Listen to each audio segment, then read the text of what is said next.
Vous avez réuni ce soir autour de vous de prestigieux invités que vous allez nous présenter dans quelques instants et que nous sommes vraiment heureux et honorés d'accueillir et d'écouter. Donc je vous remercie vraiment très sincèrement.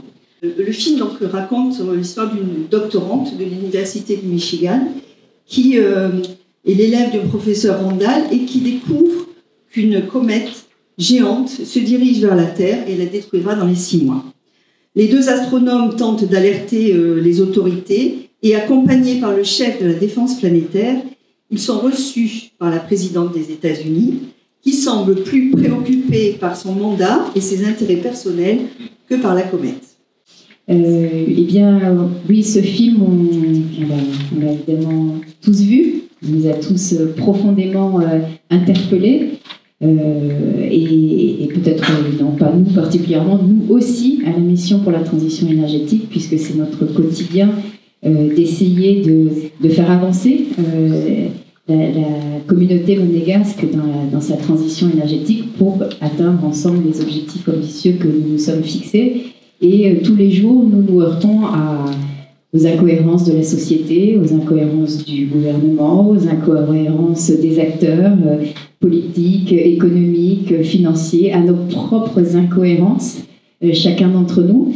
Et c'est aussi pour ça que je nous inviterai ce soir à beaucoup d'humilité, beaucoup de bienveillance, parce que ma conviction, mais j'espère que nous la partageons, c'est que ce déni climatique, c'est une responsabilité collective. Et que nous avons chacun notre part d'incohérence, notre part de lucidité, mais notre part de plein de bonnes raisons de ne pas faire. Et voilà, donc c'est collectivement que nous devons nous interroger et c'est collectivement que nous devons apporter des réponses.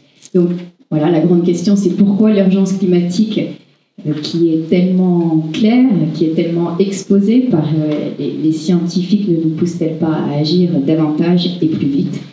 Nous regarderons ce soir ensemble pourquoi, ces freins, mais on essaiera aussi évidemment, parce que c'est ce qui nous motive tous ensemble, les façons de lever ces freins, et c'est les questions que je poserai à chacun des intervenants qui m'entourent ce soir.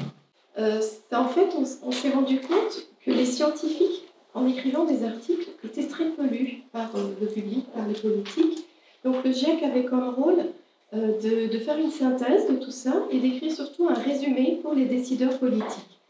Par exemple, le rapport auquel j'ai participé, c'est celui du groupe de travail 2 sur donc les impacts, la vulnérabilité. Donc ce rapport fait 3600 pages.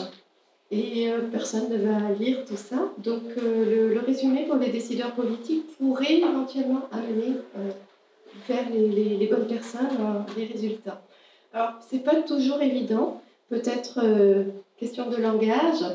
Je pense que c'est aussi une question de la façon dont on travaille. En tant que scientifique, on fait des scénarios, on fait des pronostics et on regarde à très long terme. Le changement climatique, on dit voilà ce qui se passera en 2050, en 2100. Et ce qui intéresse vraiment le politique, c'est la politique conjoncturelle, celle qui est vraiment de très court terme. On l'a vu quand le rapport du GIEC est sorti, s'il y avait le problème de l'Ukraine avec des problèmes beaucoup plus proches, comme l'inflation, les problèmes de chômage, etc. Les gens sont plus intéressés à ces questions qui étaient de court terme qu'à des questions de plus long terme.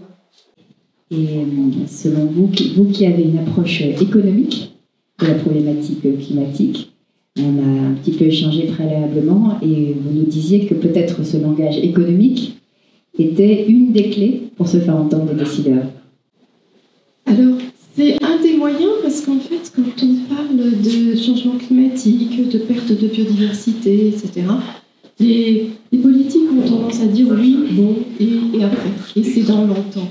Quand on vient avec l'économie, on met des coûts dessus, on leur explique que ça va coûter tant s'ils ne font rien.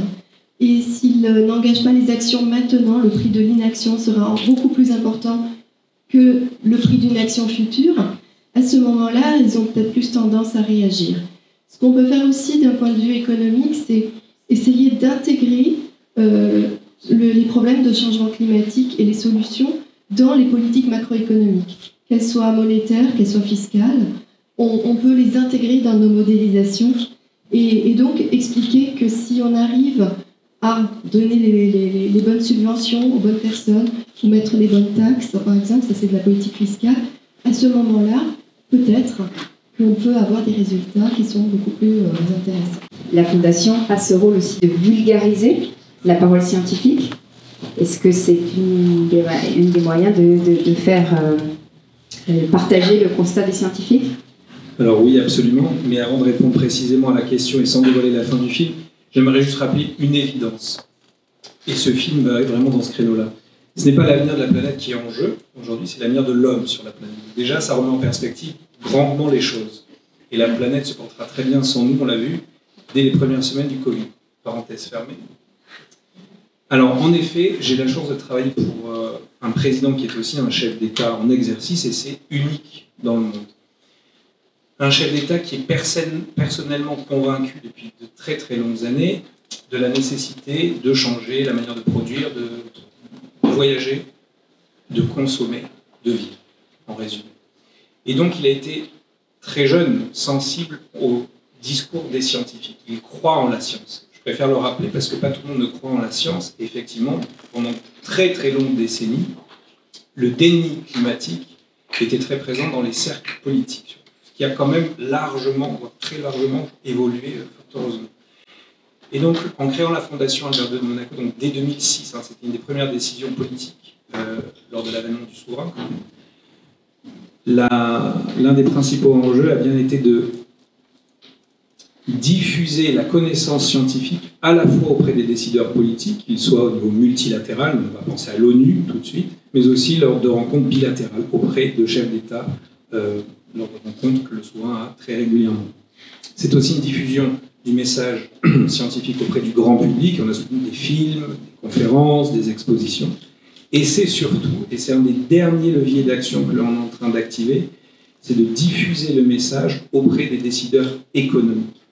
Et au bout du bout, ce qui va compter, c'est bien cette approche à la fois multidimensionnelle, on parle à tout le monde, les solutions nécessitent de toute façon l'implication de tous, à tous les niveaux.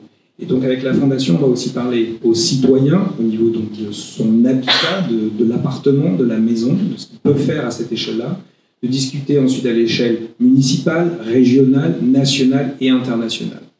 Ça, il faut y croire, il faut l'encourager, c'est pas acquis. Et on a un petit peu abordé la question du langage, de la traduction. Je pense qu'on va y revenir plus longuement, mais c'est central dans ces questions-là. Et enfin, donc l'approche multidisciplinaire qui est aujourd'hui plus que jamais urgente. Et il faut pouvoir mettre en relation, j'allais dire, là où se trouve l'argent. Donc, oui, les banques, les fonds d'investissement, et juste pour citer un exemple, l'assurance. On a parlé des politiques fiscales, donc bien sûr c'est la carotte, le bâton, ou subventionner pour faire bouger les lignes. Mais un exemple très concret aujourd'hui, les assureurs n'assurent plus en Floride les habitations de bord d'océan. Terminé. Parce que les risques de monter le niveau des eaux sont là, hein, c'est bien vu, il y a des risques d'inondation, donc on n'assure plus votre habitation. Et ça, je crains fortement que même dans nos contrées, ce soit dans les 5 à 10 ans à venir, une réalité pour nous aussi. Donc, il y a aussi dans le monde de l'assurance beaucoup d'argent en jeu et donc d'importants acteurs concernés. Je voudrais rebondir sur ce que disait Nathalie. En l'occurrence, elle parlait des politiques et de leur vision qui était immédiate. Et c'est vrai que cette immédiateté transforme... Les politiques sont à la base d'une décision pour, par exemple, la finance. Les financiers, lorsqu'ils décident d'investir, lorsque vous mettez votre argent, par exemple, dans les mains d'un financier, il ne peut pas décider si, par exemple, aujourd'hui, les armes sont un bon investissement. Est-ce que les armes sont un bon investissement ou pas? Parce que la taxonomie européenne, qui est donc la vision de la politique européenne, est-elle d'intégrer ces armes ou pas? Est-ce que c'est bon ou pas? Avec l'Ukraine, on dit « Ah bah tiens, on devrait la faire rentrer parce qu'on aurait des armes de défense. » Mais s'il n'y avait pas le contexte actuel de l'Ukraine, on dirait « Mais non, on ne fait pas rentrer les armes, ça va à l'encontre de notre vision démocratique. » Donc en fait, les politiques ne font que réagir à l'immédiateté. Et on le voit par exemple dans la pollution, on devrait taxer les énergies fossiles. Et là, on est en train de revenir en arrière parce que oui, on doit taxer les énergies fossiles. On tombe en pleine période d'inflation. On tombe à un moment où les gens n'ont pas les moyens de payer leur électricité, une voiture électrique, cette transition énergétique. Je parle pour la majorité de l'Europe. Et donc, du coup, on est en train de faire marche arrière ou de trouver des subventions et de se dire comment on va agir. Donc, la politique et l'immédiateté est un véritable problème pour notre changement climatique. C'est ce que je voulais dire. Merci Johanna. En effet, être au pied du mur aussi, hein, c'est ce qui fait réagir beaucoup. C'est vrai que je me permets une intervention sur quelque chose qui était à la fois très positif et qui m'a fait peut-être un petit peu mal au cœur sur un engagement qui date. Quand il y a eu la Covid, il y a eu une capacité de décider de la part des politiques hallucinamment rapide et de mettre sur la table des millions, des milliards d'euros. Et j'ai vu beaucoup, je ne sais pas Nathalie si tu pourras témoigner ou pas, mais moi j'ai vu sur certains réseaux des scientifiques avoir un tout petit peu mal au cœur de ça en se disant mais ça fait 15 ans, ça fait 20 ans, ça fait 30 ans qu'on leur explique l'urgence climatique. Et puis non, on nous explique qu'il n'y a pas les moyens, que c'est trop compliqué, qu'il n'y a pas... Non, puis les caisses sont vides. Et là, parce qu'on est au pied du mur, eh bien, finalement, c'est le quoi qu'il en coûte. Et encore une fois, ce n'est pas une critique du quoi qu'il en coûte. C'est une critique de se dire, quand on n'a plus le choix, finalement, on y arrive. J'ai vu une conférence de Boris Cyrulnik qui parlait de confortable servitude. Et je crois que c'est bien arrangeant d'être dans le déni climatique, parce qu'on a une confortable servitude à y rester dans le déni climatique. C'est un peu comme un enfant qui met son doigt dans le pot de Nutella, c'est compliqué de lui dire d'enlever le doigt du pot de Nutella. Et le pot de Nutella, aujourd'hui, c'est le pétrole. Il y a 200 ans, on donnait à manger, on mangeait bien le matin pour aller cultiver, pour avoir de l'énergie et pour aller cultiver. Puis après, on a bien nourri des animaux qui ont fait le travail pour nous.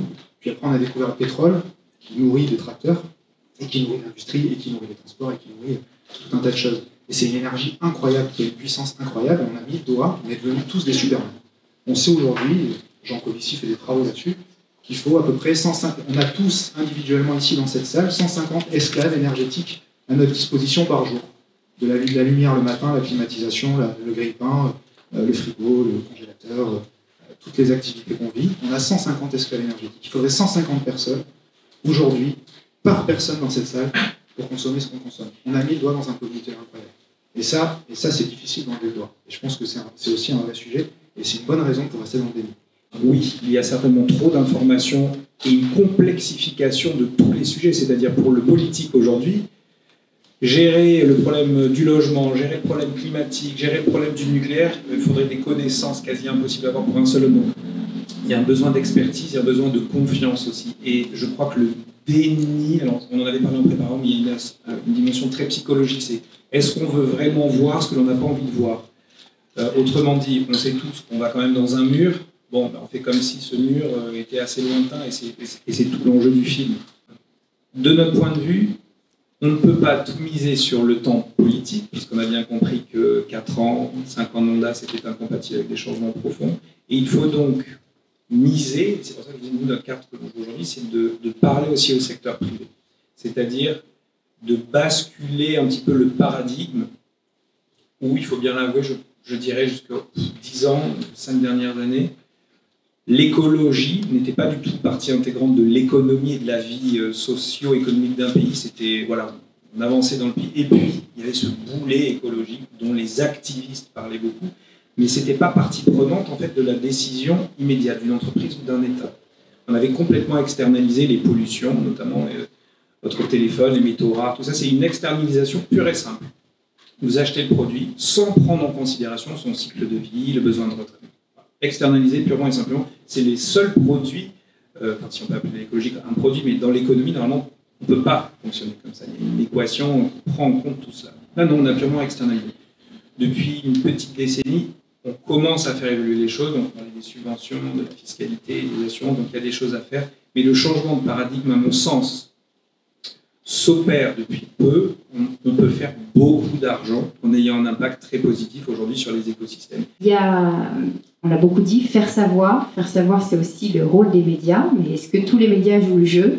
Journaliste du plateau, et elle, parmi tant d'autres, joue ce rôle vraiment totalement nécessaire des médias, de relayer non seulement l'information, de la vulgariser, de relayer les solutions. Donc vraiment ce rôle très, très, très important. Delia, quel rôle les médias peuvent-ils jouer dans cette affaire? Forcément, les médias ont un rôle important. On parle de quatrième pouvoir quand même, donc c'est pas négligeable. Je voulais rebondir sur quelque chose qu'avait dit Nathalie en tout début, c'est vrai qu'on a aussi ce rôle de vulgariser en tant que média ce langage qui est parfois un petit peu technique, peut-être pour le grand public. Alors forcément, ça passe par interviewer un professionnel, un professeur sur nos articles ou sur un plateau télé, plutôt que de publier 3600 pages d'un rapport qui peut être assez indigeste pour le grand public.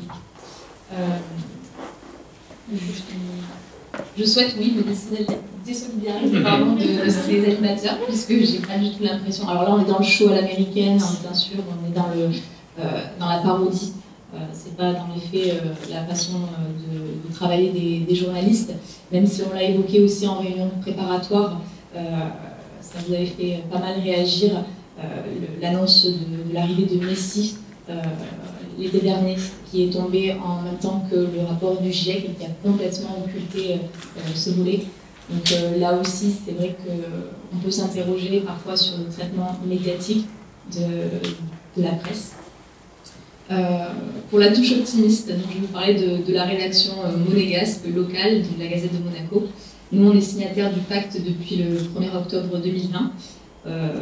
On a créé en 2020 une rubrique environnement qui n'existait pas sur le support historique papier. J'ai fait des petites recherches, ça paraît assez adhérent, mais effectivement, ce n'était pas une rubrique à part entière.